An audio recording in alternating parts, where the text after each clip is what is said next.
Welcome back to Joe and the Fatman, and it's prediction time for Penn State, Oregon. Joe Smeltzer, Kyle Fatman, Golik, and Nittany Sports Now.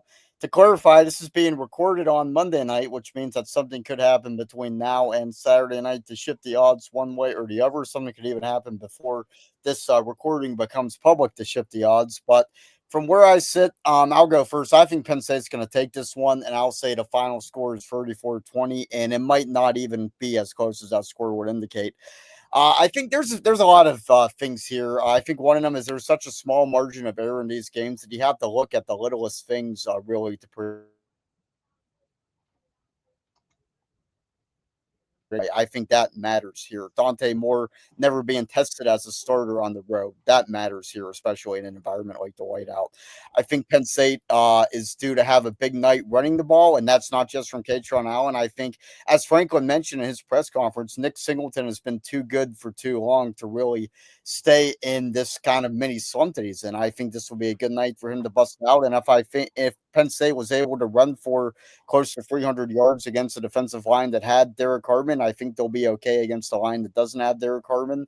And another thing too, Kyle, is you mentioned in the previous segment about how a track meet would favor Oregon more so than Penn State. I don't think the track meet is really suitable for the whiteout environment. I think if you look in the past of the scores, there's never been a game where both teams have scored in the 30s in a whiteout. I think the closest thing we really had to shootout was 2018 against Ohio State when Ohio State ended up winning 28-27. And even then, it was 27-14, I think, with 9 minutes left to go in the fourth quarter. So Penn State defensively was able to keep what was a high flying Ohio State offense in check for the most part there too. I see this being more of a Big Ten style rock fight than what we saw in Indianapolis last year in a dome on that turf, which was a game that more suited Oregon speed. I feel like if it could be that closer to that traditional Big Ten style of football game where it's running the ball, it's time of possession. I really do think that favors Penn State. So that, along with little things like Oregon's travel, Penn State being on the bye, Dante Moore's inexperience in this type of environment, I really think all those things point to Penn State, and I'm feeling a win by double digits. I really am. I like where you're going, Joe. And the one thing that I would say is I think the weather on Saturday is supposed to be rain in State College. Have you seen the weather? It's supposed to rain early. I haven't looked too much about what it's supposed to do. You know, there's a name I'm going to throw out to Penn State fans to keep an eye on from an Oregon side. His name is Mackie Hughes, and Mackie Hughes is the top returning running back from, if we talk total rushing yards from a season ago. And for some reason, like I've been trying to dig up throughout today, you know, he's not hurt, but he has limited carries, and it just seems like Oregon has this stable of backs. Jordan Davison, Mackie Hughes, Noah Whittington. So that if it's an ugly game, that's one of the things that I could see a player breaking out for Oregon. One of the things I know a lot of Penn State fans, and this might be a reason to kind of calm down, but it also will put you back on edge. There's only two, one of the things that I think you've heard me mention on the show and I've written about was about Urban Meyer's 250, 500 yards, especially considering the competition. Do you know, Joe, that there's only two teams in the country that have had 3 games this season where they've gotten 250 and 250, and only 2 teams have achieved that? You know, Uh, did you know that? no, I didn't. But you know what's going to be the bad news? One of those teams are Oregon. The other one's Indiana. Um, Oop.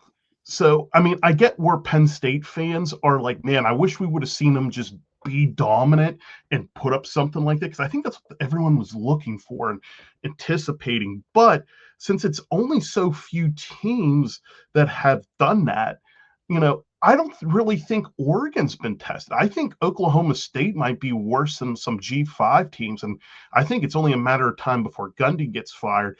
Penn State's going to They see proved that they're worse than some G5 teams last Saturday, or yeah, no, I guess it would have been against last Tulsa. Friday. Yeah. Yeah. and you got Northwestern, who Penn State's going to see, and Oregon State's no longer at the same level as UO, you know. And then I think they played Montana State week 1, so it's like, has Oregon really been tested? So what I how I see this game going down is, I think it's going to be just a heavyweight fight, Joe. I I think what's going to happen is, I think Penn State will be up 21-16 in the fourth quarter. I think you're going to see Oregon's going to be able to move it on a Penn State defense, but it's going to be bend but don't break.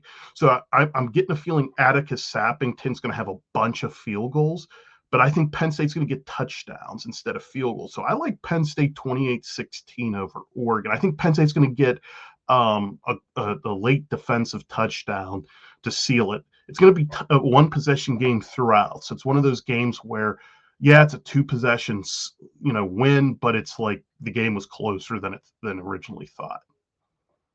Yeah, that's something too where yeah, you mentioned you think this game's touchdowns, not field goals, right? Oregon's too good to where you got to punch it in the end zone against them. Penn State's the same way. But if it ends up to where, both teams are moving the ball and both teams are having problems in the red zone, whether that's because of their own offensive deficiencies in that area or because of what the other team's defense is doing, the battle of the kickers could be something to watch. And Penn State has a pretty good one. It's been the past 2 years, Penn State has started the season rough in the kicking game with Sanders Jahadak winning the job in both 2023 and 24 and losing the job in both 2023 in 2024. There's not going to be a problem this year, I don't think. Ryan Barker has been one of the best kickers statistically in the country. And, part of that is good because he's good at his job, and part of it is not so good because it means that Penn State hasn't been scoring touchdowns, and we've had to see Ryan Barker a little more than a lot of fans would have wanted to against Villanova, FIU, and Nevada. But yeah, if it becomes that type of game where both kickers are used pretty frequently, how do you see that shaping out for Penn State? I still like the Nittany Lions, but Atticus Sappington is the Oregon kicker, and so he's just as good as Ryan Barker. So I don't think there's one I would put over the other. I think they're both equal in their ability. So it's going to come down to where is a like if you're going to have a battle of the kickers, we're going to say, are we within 45 yards? If we are, I feel really good about Ryan Barker every time. When we get beyond 45, Joe, I haven't seen him make it. Like his lone block this year, grant you, Franklin said the offensive lineman didn't do his technique properly, which led to the blocked field goal, but it was a 53-yarder. So we don't know what Ryan Barker brings to the proverbial table to count on beyond 45. But knowing that he's automatic within 45, it's a good sign. And that's the same way with Sappington. When you get beyond 45, it starts to get a little bit hairy for the Ducks. So I think you got two kickers that, it's nothing to sneeze at to be automatic from 45 out. But when you get beyond 45, I just watched the Cowboys bury my Giants to get into overtime on what was it, a 64-yard field goal. Who would have thought that would have happened? But getting back to the task at hand, 45 and under, you got two automatic kickers. Beyond that, it gets scratching. And like I said, we don't know what Ryan Barker is capable of this season beyond 45. Yeah, it's also worth mentioning that Penn State has Gabe Wosu as a long distance kicker. Curiously, he was not used on that 53-yarder that you mentioned earlier that was blocked, but that is an option for Penn State. Wosu, the kickoff specialist slash punter. Franklin compared him to Jordan Stout for his versatility, and Jordan Stout is the holder of the longest field goal in Penn State history, which helped them win a pretty big game against Pitt in 2019. But yeah, bold predictions with a game like this, people are more focused on the general prediction, who's going to win and who's going to lose. It's a game that could go either way, whereas games like FIU, Nevada, and Villanova, you're more interested in kind of games within the games that take place, like who's going to get the first sack, are there going to be any defensive touchdowns, things like that. Do you have any bold predictions for this one? I got a couple. I'm going to say Nick Singleton has a better game than Katron Allen. I think he finally gets. I think Katron's going to be in a very much in a dogfight. So I think much like the first game, I can see Nick. He's not going to average 10 yards a carry against the Ducks team, but I think he's going to average 6 or 7, which is still obscenely good. But I think he's going to do well. I'm going to say this: Penn State will not get a sack on Dante Moore in this game. But I also think, I think Oregon may get a sack or two from their side, but it's going to be a cover sack. I think quarterback pressure is going to be negligible in this one. Where these offenses will stall is I'm seeing a lot of time drives. I don't see, like, much like you said, Joe, I don't see this game being like high impact. It's going to be a lot of sustained drives, and the game's going to feel shorter than it really is.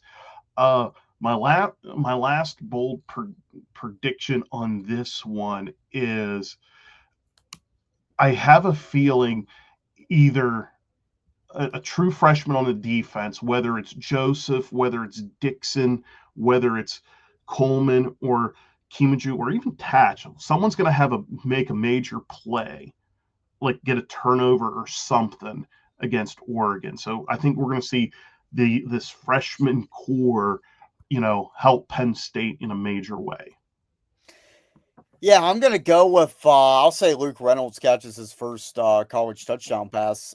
This is a guy that has gotten noticeably better each week for Penn State from playing against Nevada, where he caught 2 balls for 11 yards, but then FIU 7 catches, 58 yards, Villanova 4 catches, 73 yards, 18.3 yards per catch. I think he is going to be Penn State's #1 receiving target pretty soon. I'm not expecting him to replicate what Tyler Warren did last season. It's going to be a long time before we see anything like that. But I think, our friend of the show, Landon Tangwall, has mentioned on his Behind the Wall podcast where he feels Luke Reynolds is going to be the focal point of this offense by the end of the season. I agree, and I think he's going to take a big step by catching a pretty big touchdown pass. I don't know what his final totals are going to be. I don't know if he's going to match that 73-yard output that he did against Villanova, but he's going to make a big play. He's due to score, and I think he will. But that is going to do it for segment 3 of Joe and the Fat Man. We'll wrap up with the mystery box, and Fat Man will explain